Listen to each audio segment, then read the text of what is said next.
So, Jimmy, quite the sensational game here as we win 4-3 at Tolaw Town. How do you even begin to assess that game? It was one of those, wasn't it, Dan, that, really, it's a real grey area in football, isn't it, wind? There's a yellow wind warning here. It's blown in at like 50, 60 mile an hour gales all game, virtually making the whole game, not a farce, but just so difficult. We put the cones down for warm-up, they blew out everywhere. All we wanted to do today was come here and win the game. The performance was secondary. It was never going to be champagne due to the conditions. And I said to players as they went out before the game, I said to him, look, I won't jump on you for a lack of quality today. If you give the ball away or, you miss a chance or anything like that, I said, but what I will jump on you for is if you're not at the races, you don't win your first and second balls and you get out fought. And for 30 minutes, I wouldn't say we got out fought actually, but we found ourselves 3-0 down with some pretty bad defending. Just not doing the basics, couldn't clear his lines, not tracking runners, not covering the space in behind.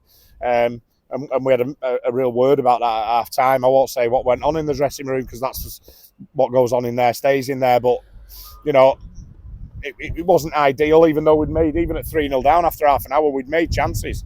And, I was slating the defenders at half time because we've got to be better in there. But at the end of the day, we've also got to take those chances at the other end, and it changes the game.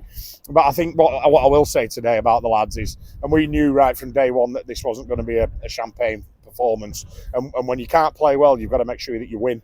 And we showed a lot of character there to come from 3-0 down and win game 4-3. We could have won it by a few more at the end.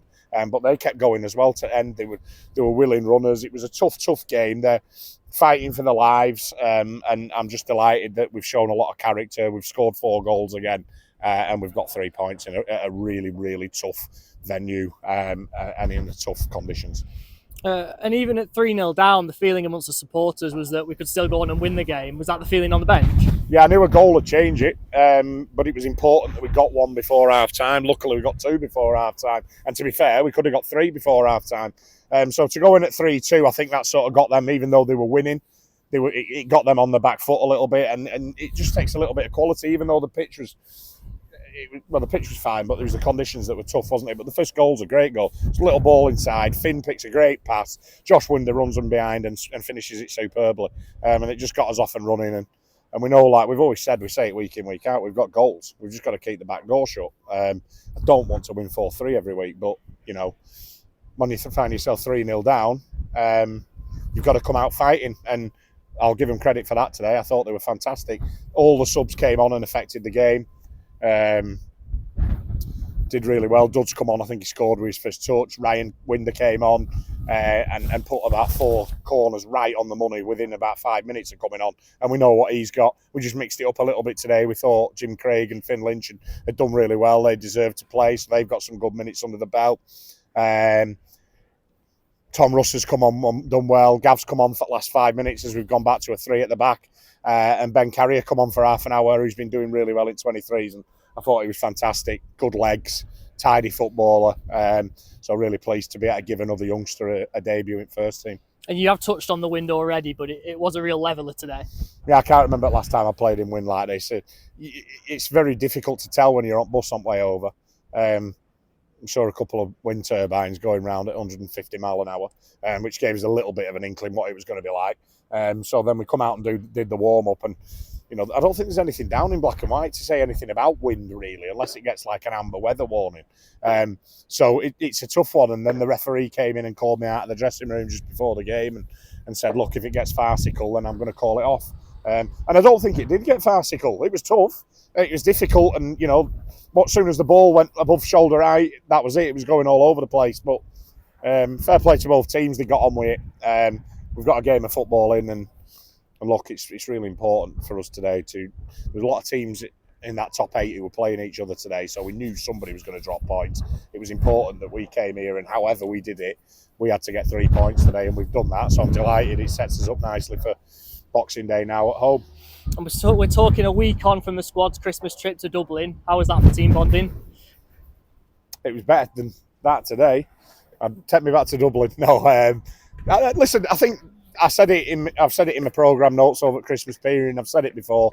We've got an unbelievable set of lads. They get on really well off the pitch, even though they've all come from, we've got lads from Barrow, Lancaster, Preston, Wigan, Horwich. Most of them are local, but a lot of them before they came to Kendal didn't know each other. And so to sit there and have a look at them all last Saturday, Sunday, having a good crack, the management team, the players, it's fantastic. The togetherness is brilliant. I think that showed today. We didn't give up. We'll keep going. And yeah, we weren't at our best, but I'm proud to manage this group of players. They're a great group of players. I know literally every one of them I brought to the club along with Gav and rest at management team, but I couldn't wish for a better management team and group of players. Frustrate me at times, but I love them all really. So yeah, it was a fantastic weekend, and I think it'll do us a lot of good going forward for what is going to be a tough run into the season, but an exciting one. And we're now going to 2 home games in 3 days, starting on Boxing Day. How are you going to manage the squad? Oh, we'll have to manage the squad, won't we? We're going to play on the Thursday. They'll get Friday off, and we'll be back in on the Saturday. 2 tough games. Like you've seen today, there is no easy game in this division. Any team can take points off you on the day. We'll have to use the whole squad. We'll get a bit of rest into them now. They can enjoy Christmas Day and that with their families. Not too much, of course. We've had words about that. And then it's tough, innit, as a non-league footballer, because you're sacrificing. You play Boxing Day at 28, so you can't really do a lot Christmas Day. You play in Boxing Day, and then the next day you're back in getting ready for the day after. So it's a tough period, but then we get a week off over New Year and into January. So yeah, we'll have to use all the squad like we have done today, and we have done over previous weeks. And there's lads really pushing, and we're more so like rotating at home. We're not taking lads out because they played badly. They're all playing really well, and lads who've come in and today have done well. And look, some lads will have off days. It happens. They're all human. But 9 times out of 10, they're all doing the jobs, and I'm really pleased for them. Brilliant. Fantastic, Jimmy. Well done today. Cheers, Dan. Thank you.